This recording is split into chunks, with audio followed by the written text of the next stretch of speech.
Brown poha में बेसन का घोल डालकर आज हम बनाएंगे बहुत ही क्रिस्पी एकदम ही करारी सी रेसिपी जो खाने में बहुत ही ज़्यादा टेस्टी बनकर के तैयार होता है। एकदम ही हेल्दी यह रेसिपी होने वाला है क्योंकि इसे हम ब्राउन पोहे के साथ बना करके तैयार करने वाले हैं। और यह एक इंस्टेंट रेसिपी है, इसके लिए आपको पहले से कोई भी प्रिपेयर करके रखने की ज़रूरत नहीं है। फटाफट से आप इसे 10 से 15 मिनट में बना करके तैयार कर सकते हो और बनाना भी बहुत ही आसान है। एकदम ही सिंपल, आसान और नया तरीका आपके साथ शेयर करूंगी इस रेसिपी को बनाने की, जो आप सभी को बहुत ही ज़्यादा पसंद आने वाला है। और साथ ही यह रेसिपी बहुत ही ज़्यादा हेल्दी होने वाला है क्योंकि इस रेसिपी को हम बना करके तैयार करेंगे ब्राउन पोहे से। ब्राउन पोहा जो होता है ना, वो सफ़ेद पोहा से ज़्यादा ही हेल्दी माना जाता है क्योंकि इसमें फाइबर, आयरन और मिनरल्स भरपूर मात्रा में पाए जाते हैं। ये वजन कम करने में, ब्लड शुगर कंट्रोल करने में और दिल की सेहत के लिए बहुत ही ज़्यादा फायदेमंद होता है। तो चलिए फ्रेंड्स, इसे बनाना स्टार्ट करते हैं। Hello everyone, Ritu serial recipes में आपका स्वागत है। फ्रेंड्स, आज मैं आपके साथ पोहा और बेसन से बनने वाली बहुत ही क्रिस्पी नाश्ते की रेसिपी शेयर करने जा रही हूँ। तो इस रेसिपी को एक बार ज़रूर से ट्राई कर देखना। यह रेसिपी आपको बहुत ज़्यादा पसंद आने वाला है। रेसिपी अगर पसंद आए तो प्लीज़ आप वीडियो को लाइक, चैनल को सब्सक्राइब ज़रूर से कर लीजिएगा। तो इस रेसिपी को बनाने के लिए मैंने यहाँ पर 1 कटोरी पोहा लिया है। तो यहाँ मैंने ब्राउन पोहा का इस्तेमाल किया है। अगर आपके पास ब्राउन पोहा नहीं है तो यहाँ पर आप वाइट वाले जो पोहे होते हैं ना, उसका भी इस्तेमाल आप कर सकते हैं, लेकिन यह जो पोहा होता है और भी ज़्यादा हेल्दी होता है। तो इसको हम बढ़िया से पहले छान लेंगे ताकि इसमें जो भी डस्ट वगैरह हो वो निकल जाए। तो एक छलनी से इसको हम बढ़िया से छान लेंगे। उसके बाद इसको हम एक ग्राइंडर में डाल करके बढ़िया से ग्राइंड कर लेंगे। और देख ही सकते हैं बहुत ही बढ़िया से ये ग्राइंड हो चुका है, लेकिन एकदम से ये पाउडर जैसा नहीं बनता है। इस तरह से ये दानेदार सा तैयार होता है। जिस तरह से सूजी रहता है ना, उसी तरह से तैयार होता है। तो अभी हम इसको साइड में रखेंगे। और यहाँ मैंने लिया है आलू। तो यहाँ मैंने एक बड़े साइज़ का आलू लिया है और ये कच्चा आलू है, देख ही सकते हैं। तो इस रेसिपी के लिए आपको उबले हुए आलू की भी ज़रूरत नहीं है। तो इसे आप इंस्टेंट तरीके से कच्चे आलू से बना करके तैयार कर सकते हो। तो सबसे पहले करना क्या है, आलू को हम बढ़िया से छील लेंगे और इसके बाद एक बार इसको हम पहले धो लेंगे। उसके बाद इसको हम ग्रेट करेंगे। तो इस तरह से छोटे वाले ग्रेटर से इसको आप ग्रेट कीजिएगा, जिससे इसके जो लच्छे हैं ना, एकदम ही पतला पतला बारीक बारीक सा तैयार होगा। सेहत और स्वाद से भरपूर यह जो ब्राउन पोहा और बेसन की रेसिपी है ना, आपको बहुत ज़्यादा पसंद आएगा फ्रेंड्स। एक बार आप इसे ट्राई कर देखना, आपको यह रेसिपी बहुत ज़्यादा पसंद आने वाला है। लेकिन इस रेसिपी को आप पूरा लास्ट तक ज़रूर से देखिएगा क्योंकि आपने अगर वीडियो को स्किप कर करके देखा तो आपको रेसिपी समझ में नहीं आएगी और आपका जो नाश्ता है बिल्कुल परफेक्ट तरीके से नहीं बन पाएगा। तो अच्छे से आप इसको वॉच करिए, पूरी वीडियो को लास्ट तक ज़रूर से देखिए और रेसिपी पसंद आए तो अपने फैमिली और फ्रेंड्स के साथ ज़रूर से शेयर कर दीजिएगा। और हाँ, कमेंट कर मुझे ज़रूर से बताइएगा कि क्या इस तरह की रेसिपी आप अपने घर में बनाते हैं या नहीं।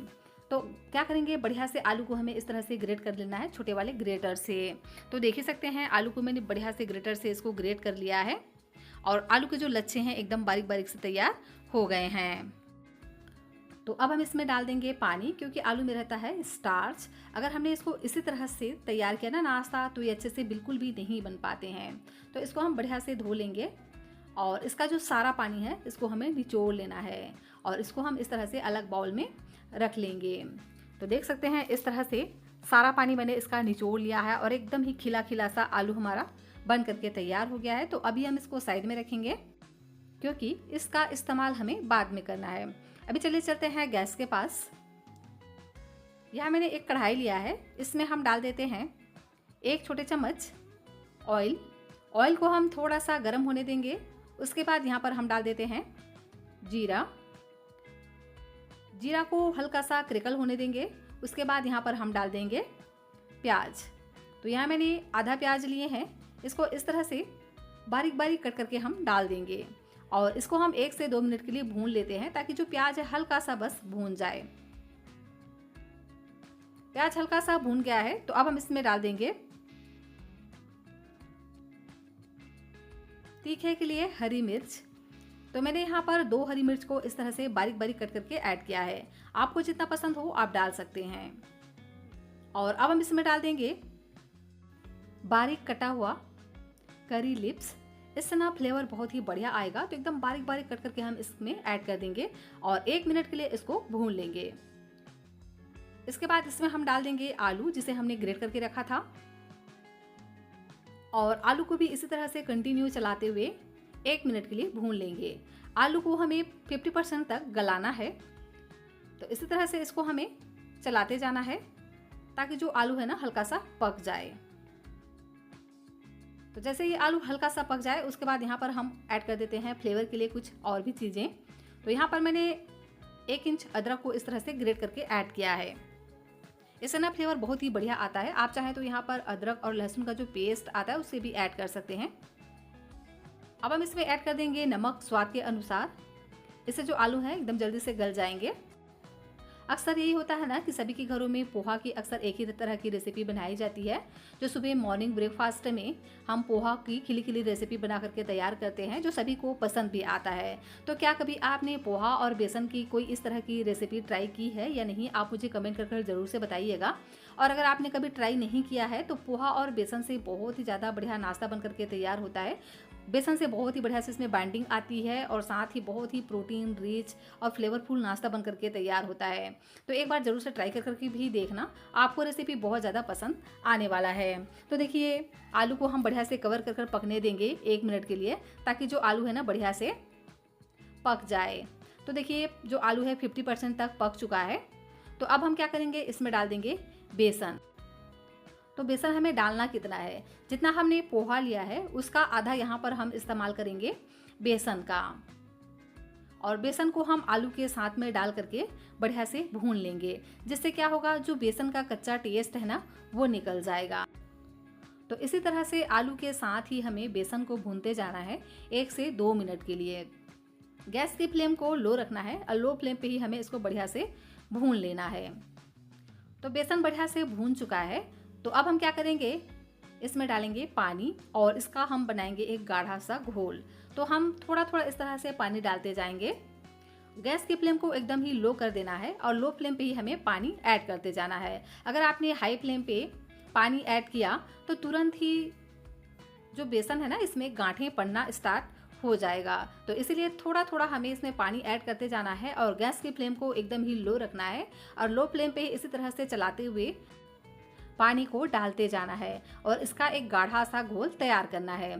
तो पानी हम यहाँ पर कितना डालेंगे, जितना हमने पोहा लिया है उतना ही हम यहाँ पर पानी डालेंगे। तो थोड़ा थोड़ा करके हम इस तरह से पानी डालते जाएंगे और इस तरह से पहले हम गाढ़ा सा घोल तैयार कर लेंगे। तो लीजिए बेसन का बढ़िया से गाढ़ा सा घोल तैयार हो गया है। अब हम इसमें डाल देते हैं हींग। लगभग 2 से 3 पिंच यहाँ पर हम हींग डालेंगे और कलर के लिए डाल देंगे हल्दी का पाउडर। तो 2 से 3 पिंच यहाँ पर हम हल्दी का पाउडर ऐड करेंगे और देख ही सकते हैं हल्दी का पाउडर डालते ही बहुत ही बढ़िया से इसमें कलर भी आने लग जाता है। तो 1 मिनट के लिए बढ़िया से भून लेंगे सभी चीज़ों को। और अब हम इसमें फ्लेवर के लिए डाल देते हैं कुछ मसाले। तो डालेंगे 1 छोटे चम्मच चिली फ्लेक्स, 1 छोटे चम्मच भुने हुए जीरा का पाउडर, साथ में डालेंगे अजवाइन और इसी के साथ ही में डाल देते हैं व्हाइट वाला तिल। तो लगभग 1 छोटे चम्मच यहाँ पर हम व्हाइट वाला तिल का इस्तेमाल करेंगे, इससे फ्लेवर बहुत ही बढ़िया आएगा। और अब हम इसमें डाल देंगे ब्राउन पोहा जिसे हमने ग्राइंड करके रखा था।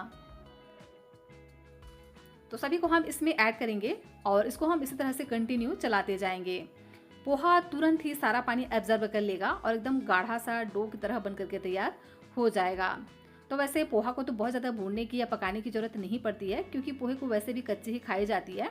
तो हमें बेसन को बहुत ही बढ़िया से भूनना है, जिससे इसका जो कच्चा टेस्ट है वो निकल जाए। वैसे तो इसको जिस प्रोसेस से हम बनाने वाले हैं ना, तो बेसन का भी कच्चा टेस्ट आपको बिल्कुल भी महसूस नहीं होगा। लेकिन इसी तरह से लो फ्लेम पे हम बेसन को बढ़िया से भून लेंगे, जिससे अगर आप इसको कम ऑयल में भी बना करके तैयार करेंगे ना, तो बहुत ही आसानी से और एकदम हेल्दी सा नाश्ता बन करके तैयार हो जाएगा। तो कंटिन्यू इसी तरह से स्पैचुला से दबाते हुए हमें इसका डो बनाना है। और देख ही सकते हैं 1 से 2 मिनट का ही समय हुआ है और जो पोहा है इसने सारा पानी एब्जॉर्ब कर लिया है और एकदम ही गाढ़ा सा डो बन करके तैयार हो गया है। इस तरह से आप थोड़ा सा पोर्शन लेकर के एक छोटा सा बॉल बना करके देखिए। जब ये अच्छे से बंध रहे हो तो इसका मतलब है कि बढ़िया से डो हमारा बन करके तैयार हो गया है। तो बहुत ज़्यादा इसको हार्ड भी नहीं रखना है, थोड़ा सा सॉफ्ट ही रखिएगा। जो हम डो बनाएंगे ना उसको अगर आप बहुत ज़्यादा हार्ड लगा देंगे तो भी नाश्ता आपका अच्छे से नहीं बन पाएगा। जैसे आप इसको शेप देंगे ना तो ये फटने लगेगा। तो सॉफ्ट ही रखना है और इसको हम निकाल लेंगे एक बाउल में। और अब हम क्या करेंगे, इसको हम इसी तरह से कवर कर कर साइड में रख देते हैं ताकि ये हल्का सा ठंडा हो जाए। तब तक हम इसके लिए एक स्लरी तैयार कर लेंगे। तो यहाँ मैंने 2 से 3 चम्मच लिया है चावल का आटा। इसमें हम डाल देते हैं नमक स्वाद के अनुसार और इसी के साथ ही में डाल देंगे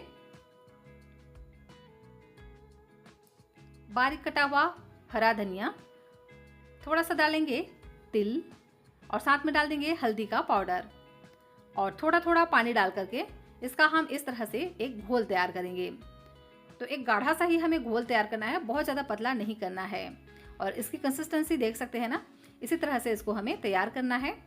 और इसमें हम डाल देते हैं थोड़ा सा चिली फ्लेक्स, इससे ना लुक बहुत ही बढ़िया आएगा। यहाँ पर आप व्हाइट तिल की जगह पे ब्राउन तिल का भी इस्तेमाल कर सकते हैं या यहाँ पर आप ब्लैक तिल का भी इस्तेमाल कर सकते हैं।